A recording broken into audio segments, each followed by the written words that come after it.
Bonjour et bienvenue dans le podcast Cœur de Mission. Ce nouvel épisode nous emmène sur une île bien connue de la mer des Caraïbes, où résonne encore la voix de Che Guevara dans la fumée des Havanes. Vous l'aurez sans doute reconnu, il s'agit bien de Cuba.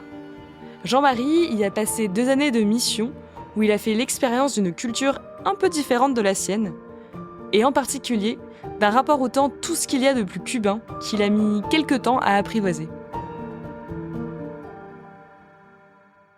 Bonjour à tous, je m'appelle Jean-Marie, je suis parti en mission avec Fidesco pendant 2 ans à la Havane, à Cuba, de 2014 à 2016.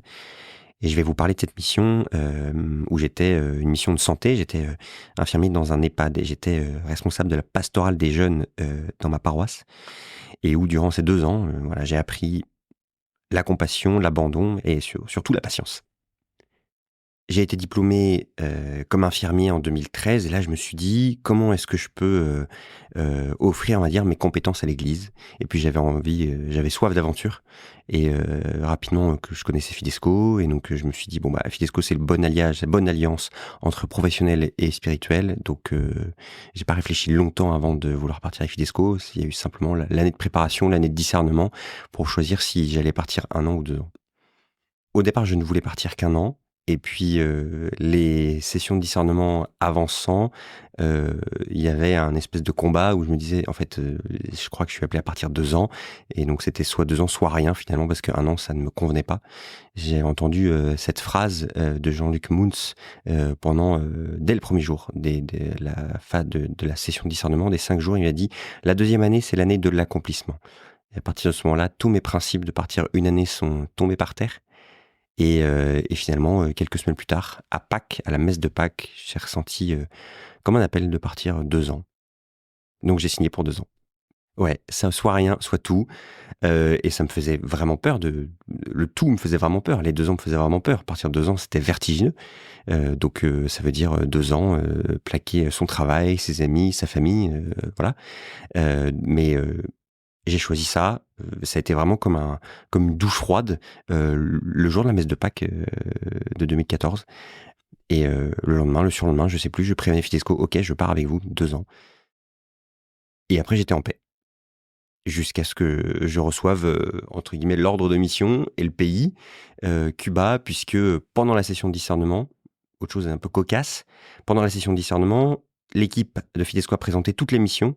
Et je me rappelle, la seule où je me suis dit, je ne veux pas y aller, c'est celle où j'ai été affecté.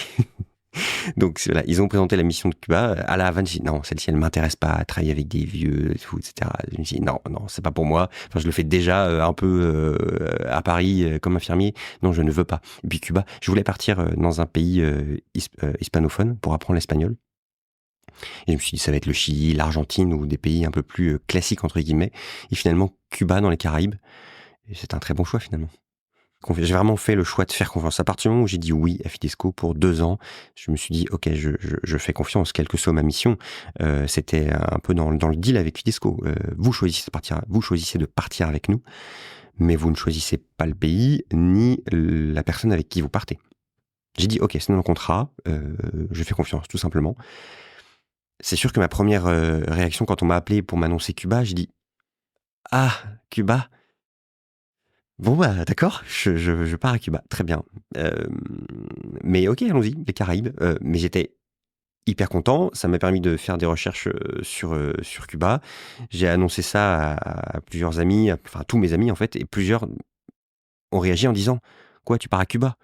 Mais c'est pas une mission, ça, c'est des vacances. Dans le sens où Cuba, c'est une destination touristique. Je savais pas du tout, en fait, je ne connaissais pas Cuba.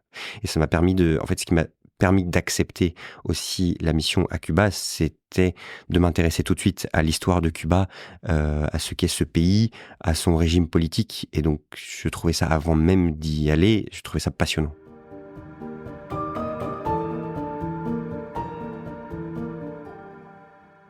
Du coup, ma mission, c'était de travailler dans un EHPAD, dans un quartier pauvre de la Havane, le quartier de Marianao, comme infirmier et aide-soignant. Et puis, j'étais responsable de la pastorale des jeunes sur ma paroisse. Quand je dis les jeunes, c'était étudiants et jeunes pros plutôt. Donc, une journée type, voilà, je me levais entre 7h et 8h. Je prenais ma douche à l'eau tiède ou à l'eau froide. Et puis après, on faisait la louange avec Guillaume. Et puis ensuite, c'était petit-déj avec des œufs quand on en avait, ou les fruits tropicaux cubains, mangue, goyave. Ça, c'était un très très bon moment de pouvoir profiter des fruits frais. Et puis ensuite, je partais pour l'EHPAD. J'en avais pour entre 20 et 30 minutes de marche. Ou alors, je prenais le bus si jamais je le croisais et qu'il tombait au bon moment. Ou voilà, si je voulais pas attendre trop longtemps. Et puis toute la matinée, je travaillais à l'EHPAD, je faisais les soins avec les résidents, pour les résidents, les toilettes, les pansements, etc. Comme un infirmier, comme un aide-soignant. Avec l'équipe de l'EHPAD, ça durait toute la matinée, mais il y avait aussi le fait d'être une présence toute simple auprès de ces personnes âgées qui étaient très seules, isolées. Donc c'était aussi les écouter, passer du temps avec eux de manière simple, comme jouer au domino ou voilà, ils aimaient beaucoup la musique, donc voilà, je chantais ou je dansais avec eux, des petits temps complètement informels, mais juste apporter un peu de joie, puisque le thème de cette mission, enfin l'élément central de cette mission, c'était la compassion, en tout cas dans l'EHPAD. Ensuite, il y avait le déjeuner. Dans le self, voilà, c'était souvent le même menu, haricots noirs, fruits, légumes, et puis riz. Je mangeais du riz midi et soir. Ça, c'était mon quotidien, puisque les Cubains mangent du riz. Il y a presque que ça, donc voilà. Et puis ensuite, après, je rentrais à la maison, souvent je faisais quelques achats en attendant pour faire des courses. Donc là, pareil, ça pouvait prendre 1 heure, comme ça pouvait prendre 3 heures, sachant que, voilà, il faisait extrêmement chaud, climat tropical, le soleil tapait énormément. Donc j'étais souvent accablé par une grosse fatigue à cause de la chaleur. Donc ça m'arrivait souvent de croiser les petits vendeurs, les petits boui-boui qui vendaient ce qu'on appelle des refrescos, donc des jus de mangue, de goyave hyper frais. Voilà, c'est des petits détails du quotidien, mais c'est ce qui agrémentait mon quotidien. Voilà, et puis je rentrais en milieu d'après-midi, je me reposais un petit peu. Et puis le soir, par exemple le mardi, on animait un groupe de prière avec les jeunes qu'on accueillait. Donc on préparait la cuisine avec Guillaume. Souvent c'était gros plat de pâtes ou gros plat de riz. Et puis on accueillait 6 à 8 jeunes pour le groupe de prière.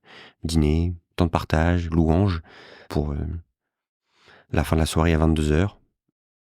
Petit film, petit Kaamelott. Et puis après, Extinction des feux. Kaamelott, ça m'a fait toute ma mission. J'ai remporté le tout Kaamelott.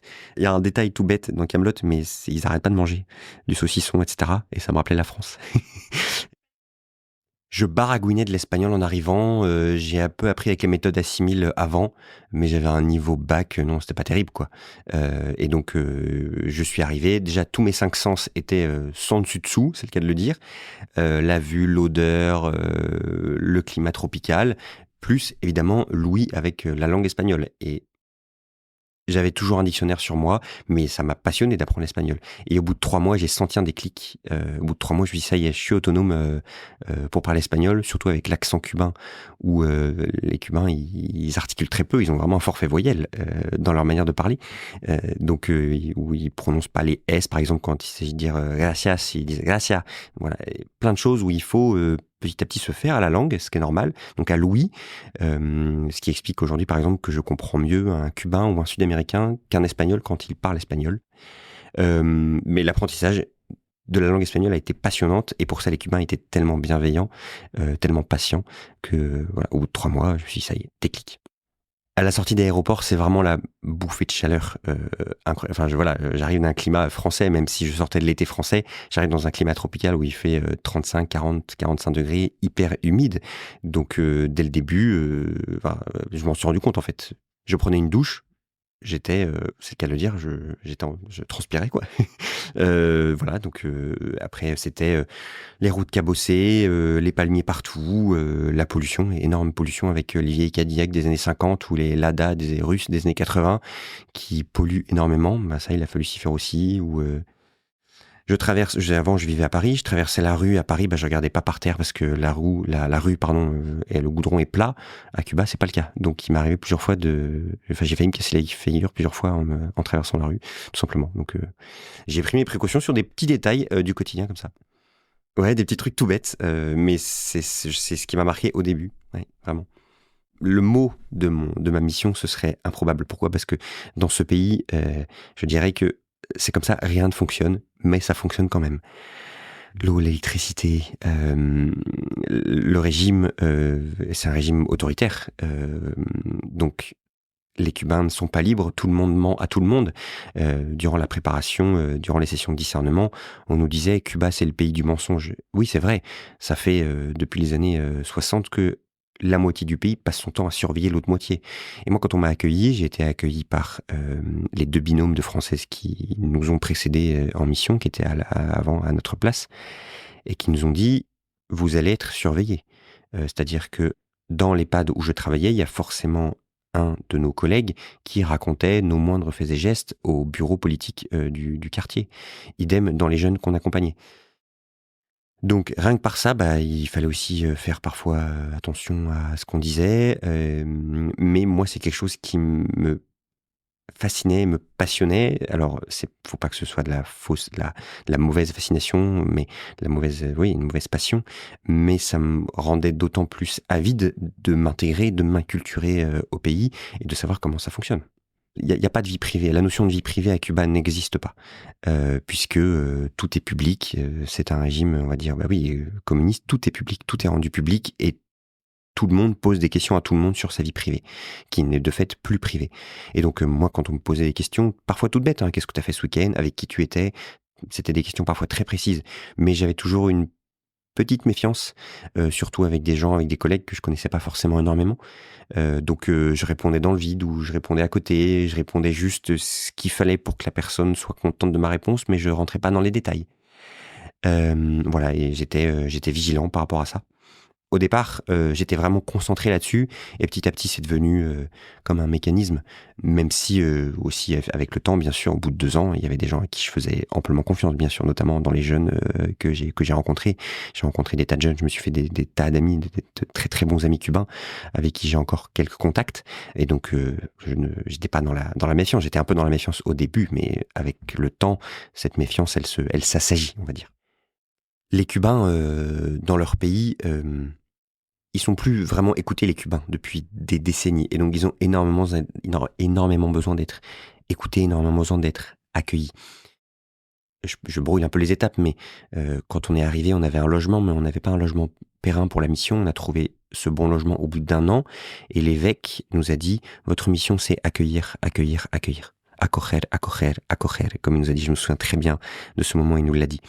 Et c'était pas seulement accueillir, c'était aussi écouter. Et donc, à force d'écoute, les liens se créent, la confiance se crée en même temps.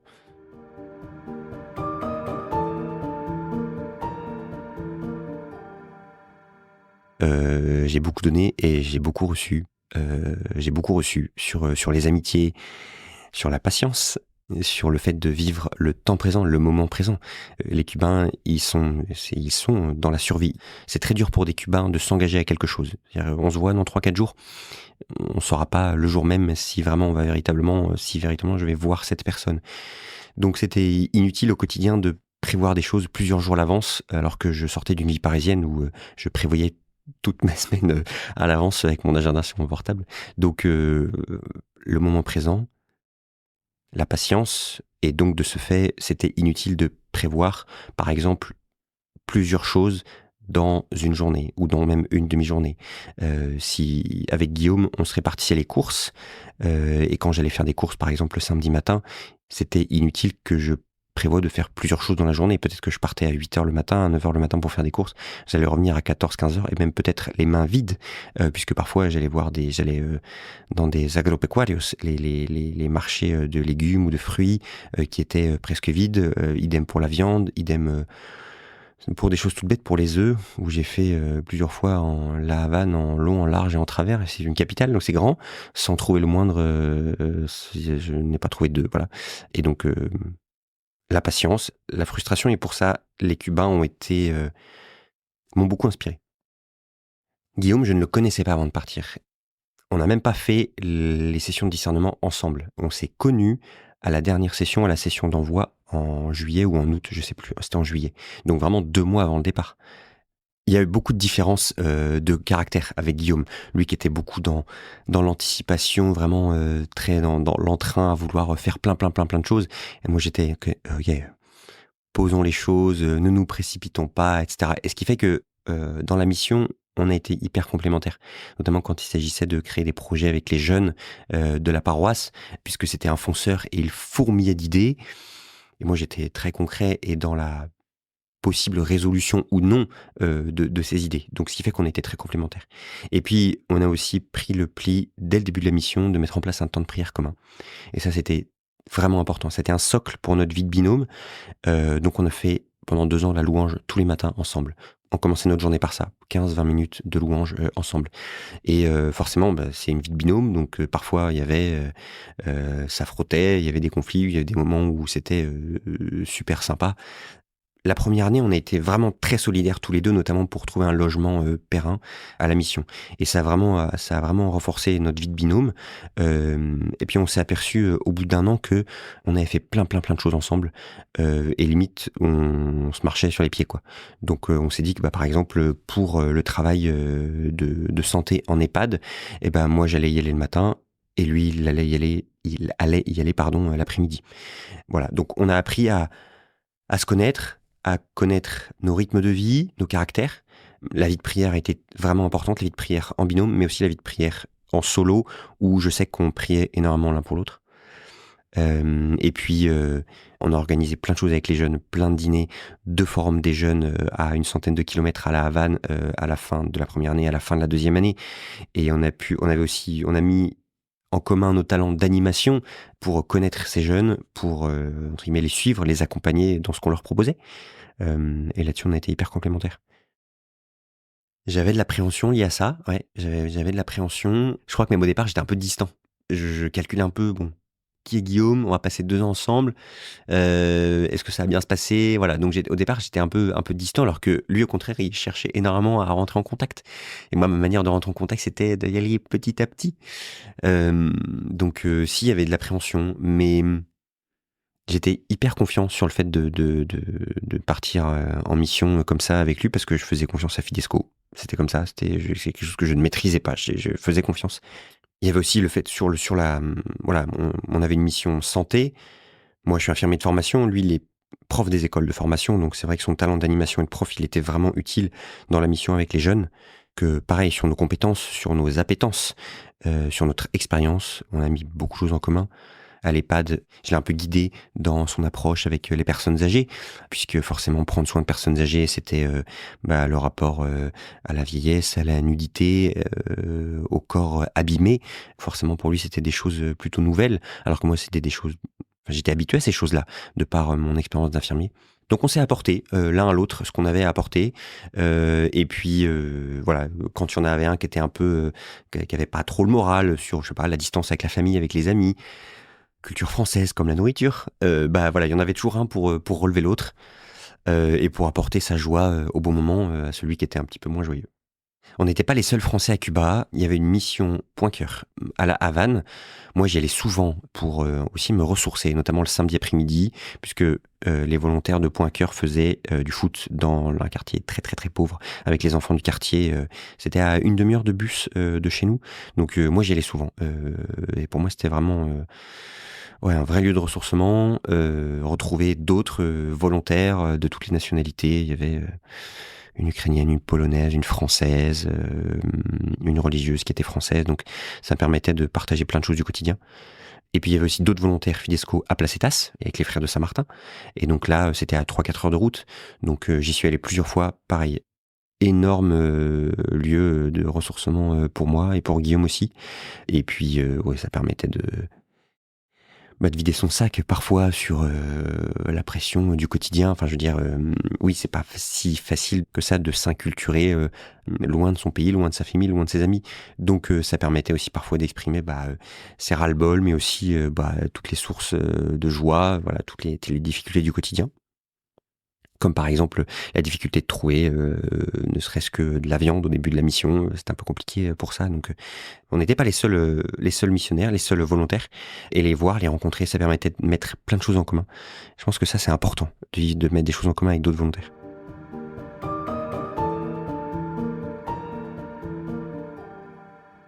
Un jour, on avait un problème avec un ordinateur qui était un membre de la communauté de l'Emmanuel, et donc il fallait qu'on apporte l'ordinateur à l'évêché pour aller voir un informaticien.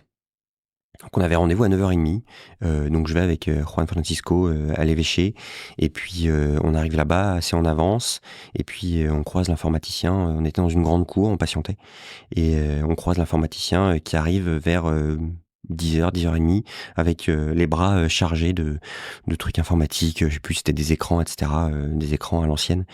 Et il dit, c'est bon, j'arrive, je m'occupe de vous. Voilà, il dit, ouais, il était 10h15, 10h30, 11h30, toujours rien.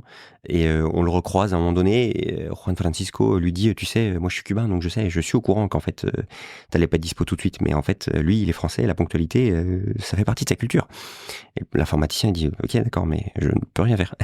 Il était occupé à faire je ne sais pas quoi. Et personne ne venait nous voir, on n'avait pas d'informations. Enfin, voilà, j'étais là impuissant sur un banc à me dire, bon, bah, j'attends et je perds mon temps en fait. Je pourrais être utile à faire autre chose, ou j'ai envie de faire autre chose, j'ai envie de bouger, j'en ai marre d'attendre. Ça, c'était au bout d'un mois de mission. Et finalement, à midi, donc après 2h30 d'attente, il nous a pris dans son bureau. Il a regardé l'ordinateur de Juan Francisco et il a dit, en fait, je peux rien faire. Ok, bah on rentre. Et voilà, c'est tout, point. Voilà, 2h30 à attendre pour rien. Voilà, donc première grosse expérience au bout d'un mois de la patience où bah, j'ai attendu et frustré de ressortir parce que rien ne s'est passé. J'étais frustré et en colère. Pourquoi est-ce qu'il nous a fait attendre pendant 2h30 pour rien finalement? Mince quoi, pourquoi tu nous as pas pris plus tôt? En plus pour rien, c'est complètement inutile. Et à côté de moi, Juan Francisco était complètement désolé de dire « Ah oui, mais Cuba, c'est comme ça, en fait, c'est imprévisible. » Donc j'étais énervé, je suis rentré énervé, je sais plus ce que j'ai fait. J'ai vidé mon sac auprès de, je sais pas, Guillaume, ou je sais pas, je suis allé prier, ou je suis peut-être allé courir, je sais plus, enfin, ou les trois. Mais bon, je suis dit, ok, ça n'arrivera plus, ça n'arrivera plus. Et en fait, tous les jours, il y avait quelque chose comme ça. Je prends l'exemple le plus typique, c'est le bus. Moi, je prenais le bus pour me déplacer quasiment tous les jours. Et en fait, moi, j'arrivais de Paris où l'attente de bus est mise à l'arrêt, etc. Le bus arrive dans tant de temps. Là-bas, l'arrêt de bus est pas visible parfois, donc il faut savoir où il est. Et puis, il y a bien sûr aucun panneau pour dire quand est-ce qu'il arrive. Et puis, en fait, il m'est arrivé d'attendre énormément de fois, 30, 45 minutes, 1 heure, 1h30 le bus avant qu'il arrive. Et donc, je regardais les Cubains à côté de moi, je leur demandais, mais quand est-ce qu'il arrive? Bah, on sait pas, il arrivera quand il arrivera. Ah oui, mais moi, en fait, faut que j'aille faire des choses, j'ai un rendez-vous, etc. Bah oui, mais c'est comme ça. Et donc, c'était complètement frustrant, je me sentais impuissant, en colère. Et petit à petit, avec le temps, j'ai appris à accepter cette frustration. Je n'étais même plus en colère, je me suis dit, ok, bah, je suis blasé, c'est comme ça, mais bah, j'ai pas le choix, quoi. En fait, j'ai pas le choix. Petit à petit, j'ai appris à anticiper l'effet de surprise. Typiquement, à la fin de la 2e année, donc vraiment quelques semaines avant mon départ, on organisait le Forum des jeunes à une centaine de kilomètres de La Havane. On devait emmener 40 personnes. Et on avait tout prévu, dont le chauffeur et son bus. Il avait fallu que j'aille au comité de défense de la Révolution, donc le bureau politique du Parti communiste du pâté de maison, pour montrer ma tête d'occidental avec un Cubain pour réserver le bus, pour dire oui, j'ai bien l'argent, il n'y a pas de problème. Voilà, bref, le bus est réservé. On devait partir le vendredi à 16h30. La veille, à 22h, je reçois un appel du chauffeur de bus qui me dit je ne suis plus disponible. Plus de chauffeur de bus, et plus de bus, bien sûr, pour faire 100 km. Et là, je me dis, mais comment on va faire? Et je pressentais, je sais pas pourquoi, j'avais un pressentiment que il y avait quelque chose qui allait arriver. Et donc, c'est ça qui est arrivé.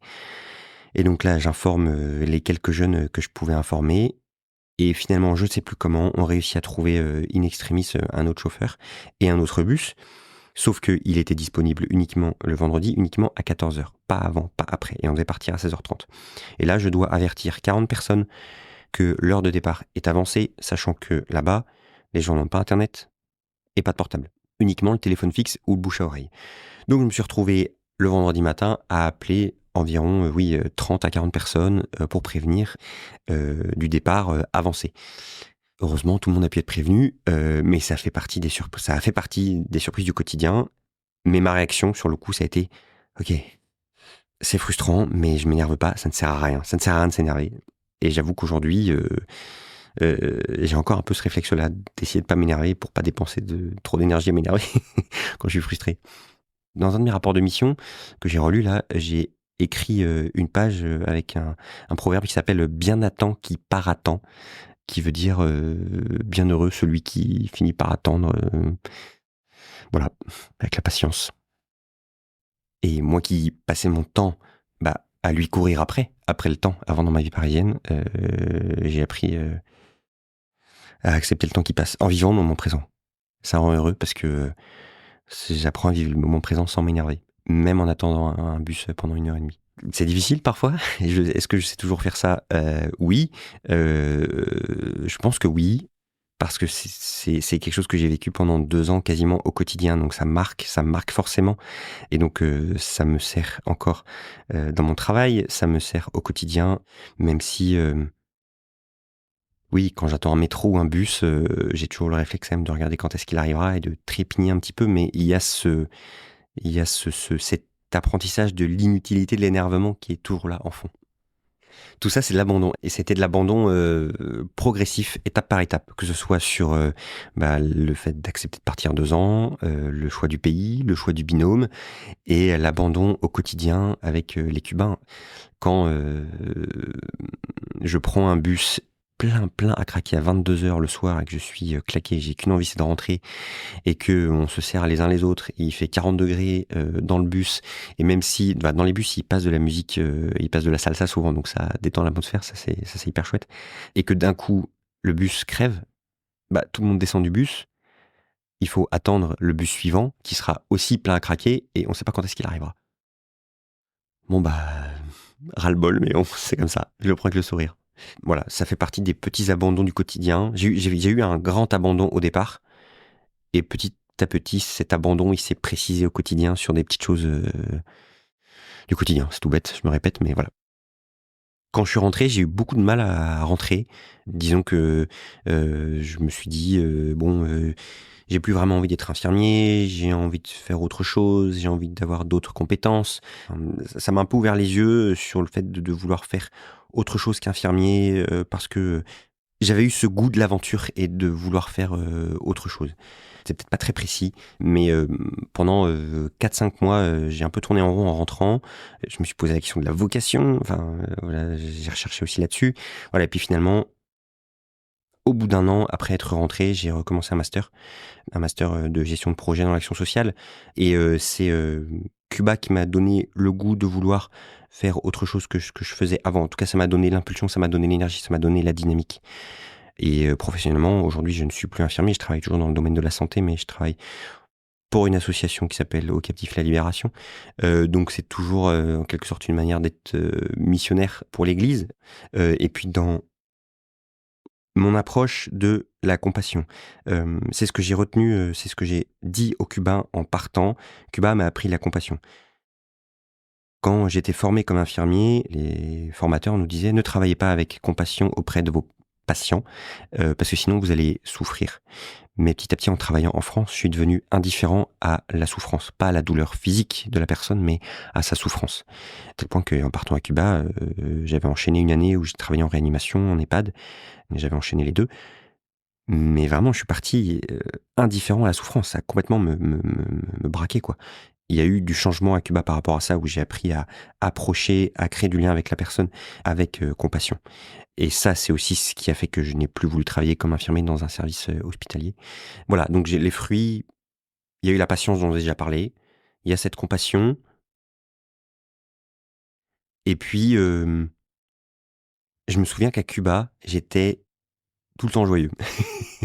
Même si les Cubains n'ont rien, même si les Cubains sont hyper pauvres, ils restent hyper joyeux. Et je pense que la source de cette joie, c'est qu'ils sont centrés sur l'essentiel. Ils se réjouissent tellement de peu de choses, et j'ai appris à me réjouir de peu de choses. À regarder d'abord ce que j'ai et pas ce que je n'ai pas. Et ça, c'est toujours quelque chose qui est parfois difficile, mais que j'essaie toujours de mettre en œuvre. Je me suis quand même mangé des tartes au départ en arrivant, parce que j'avais une formation d'infirmier où tout est, voilà, comme je l'ai dit, tout doit être protocolisé, tout doit être propre, il y a des mesures d'hygiène, etc. Avant de partir, on nous a dit, à Guillaume et moi, vous allez avoir la gale, c'est sûr. Il y a la gale dans les pads où vous allez travailler. En France, un établissement où il y a la gale, cet établissement ferme le temps que ce soit résolu. Dans l'EHPAD où je travaillais, les résidents, ils n'ont pas de change, ils n'ont pas de couche. Donc en fait, parfois, ils font sur eux, sur des fauteuils roulants qui sont vieux de 30-40 ans, complètement rouillés. Et moi, je suis arrivé là-dedans en disant, mais c'est pas possible de travailler dans des conditions pareilles. Donc je l'ai dit au médecin-chef, j'ai dit à l'infirmière avec qui je travaillais. Et ils l'ont mal pris quand même, parce que durant le premier mois, j'ai quand même essayé de leur faire des leçons. Comme le fait que là-bas, il manquait de ceinture. Détail tout bête, il manque de ceinture. Donc avec quoi ils font des ceintures? En faisant des nœuds avec des compresses. Ils roulaient des compresses sur elles-mêmes, ils faisaient des nœuds, et donc à force de faire des nœuds, ça faisait tout le tour de taille de la personne du résident. Je dis, mais c'est pas possible, on va trouver des ceintures, puis vous avez des ceintures, là on va donner des numéros sur ces ceintures, puis on va les distribuer aux résidents pour que chaque résident ait la même ceinture chaque jour, parce que c'est pas possible. Ça a marché une journée. J'ai essayé de mettre en place un truc, un protocole, ça a marché une journée, non, parce que c'est tellement... il manque tellement de tout qu'ils inventent chaque jour de nouveaux processus pour arriver à leur fin. En France, je travaillais beaucoup seul. À Cuba, j'ai travaillé beaucoup en équipe. Et donc, c'est aussi ce qui a tout changé. En France, j'étais très autonome, donc je faisais à ma manière, même si tout est protocolisé. À Cuba, j'ai travaillé en équipe et il fallait que je travaille comme un Cubain. Il fallait que j'apprenne à penser en cubain pour les Cubains. Et ça, c'est ce qu'ils appelaient, eux, la cubanisation, ce qu'on appelle chez Fidesco l'inculturation, et ça a mis 8 mois. Et je me souviens très bien de ce moment où je faisais les courses un matin, je sais pas pourquoi, je me souviens très bien de ce moment, je suis dans la rue, il fait chaud, il y a du bruit, il y a de la pollution, voilà. Et d'un coup, j'ai senti un déclic, je me suis dit, j'ai l'impression d'être chez moi, ça y est, parce que j'ai quasiment arrêté de m'énerver à cause du bruit, à cause du fait que les Cubains mettent des plombs à tout faire. Voilà, je me souviens très bien de cette matinée-là où j'étais allé acheter des fruits et des légumes. Forcément, je suis un Européen français, donc les Cubains le voient, donc potentiellement j'ai un peu plus d'argent. Donc pour les fruits et légumes, on se faisait un peu avoir à chaque fois pour la vente au kilo. Bon, il y avait plein de choses sur lesquelles j'arrêtais un peu de me battre. Et je me souviens très bien de cet instant où je me suis dit, waouh, en fait, ça y est, je crois que j'arrête de lutter pour penser comme un Cubain, ça y est, je pense comme un Cubain. Un autre détail aussi, c'est que c'est un régime communiste, donc voilà, pas capitaliste, donc il n'y a pas de publicité. En France, il y a de la publicité partout. On va dans le métro, on va à l'extérieur. On est assailli, nos yeux, notre regard est assailli de publicité en permanence. À Cuba, ce n'est pas du tout le cas. Il n'y a rien du tout. Les seuls slogans qu'il peut y avoir, c'est pour la révolution. En fait, je me suis senti tellement tranquille pendant ces 2 ans par rapport à ça que ça a été le retour par rapport à ça.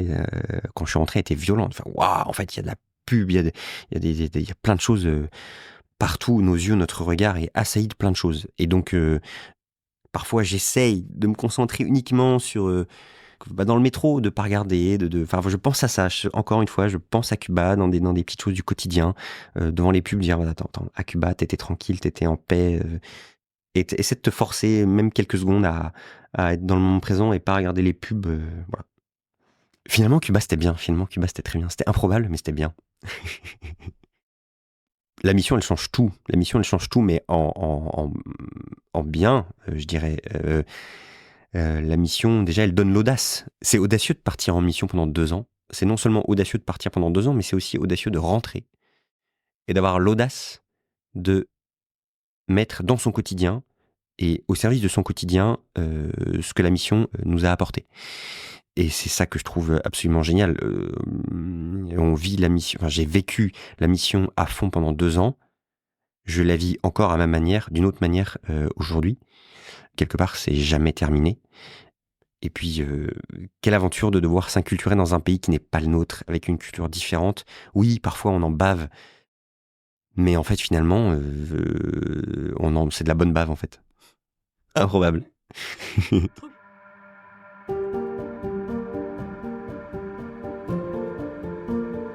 Merci pour toutes ces belles histoires de mission que tu nous as racontées, Jean-Marie.